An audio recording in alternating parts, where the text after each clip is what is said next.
রাসূল বলেছেন, তোমরা ততক্ষণ পর্যন্ত পরিপূর্ণ কামিল ঈমানদার মুমিন হতে পারবে না যতক্ষণ পর্যন্ত তোমার অন্তরে আমার ভালোবাসা সবচেয়ে বেশি না হবে। আমার ভালোবাসা, আমার মহব্বত, আমার আদর্শ তোমার কাছে যতক্ষণ পর্যন্ত নিজের জীবনের চেয়ে, নিজের সন্তানের চেয়ে, সম্পদের চেয়ে, সব কিছুর চেয়ে ভালো না লাগবে, ততক্ষণ পর্যন্ত তুমি পরিপূর্ণ ঈমানদার এটা তুমি দাবি করতে পারবে না। এজন্য একজন পরিপূর্ণ ঈমানদার দাবি করার জন্য শর্ত হলো সে রসুলকে সবচেয়ে বেশি মহব্বত করতে হবে। শুধু তাই নয়, রাসূল কারীম সাল্লাল্লাহু আলাইহি ওয়াসাল্লাম হাদিসের মধ্যে বলেন, قال النبي صلى الله عليه وسلم لا يؤمن أحدكم حتى يكون هواه تبعا لما جئت به।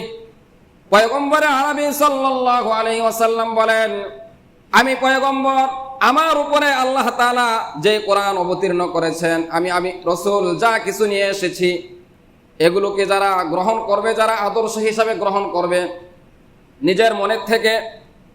নিজের মনে রসুলের আদর্শগুলো ভালো না লাগবে ততক্ষণ পর্যন্ত সে মুমিন হতে পারবে না, ইমানদার হতে পারবে না। তার অন্তরে আমার প্রতিটা আদর্শ মহব্বতের সাথে সে পালন করতে হবে, সেগুলোকে সে আদায় করতে হবে। তার অন্তরে যখন আমার আদর্শগুলো, আমার সুন্নতগুলো তার কাছে ভালো লাগবে, তখনই সে ইমানদার হতে পারবে। আল্লাহ রাব্বুল আলামিন বলেন, মা আতাকুমুর রাসূল ফাখুযুহু ওয়া মা নাহাকুম আনহু ফান্তাহু।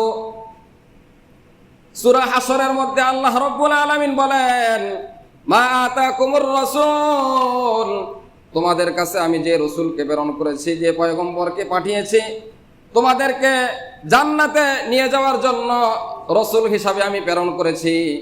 সেই রাসূলকে আমি যা নাজিল করেছি, আমি 30 পারা কোরআনকে তোমাদের সংবিধান হিসাবে দুনিয়ার জীবনের আমি আমার পয়গম্বরের উপরে অবতীর্ণ করেছি। তোমরা সূরা ফাতিহা থেকে নিয়ে শুরু করে মিনাল জিন্নাতি ওয়ান নাস, সূরা নাসের শেষ পর্যন্ত এই গোটা কোরআনের প্রতিটা হুকুম, প্রতিটা বিধান যদি তোমরা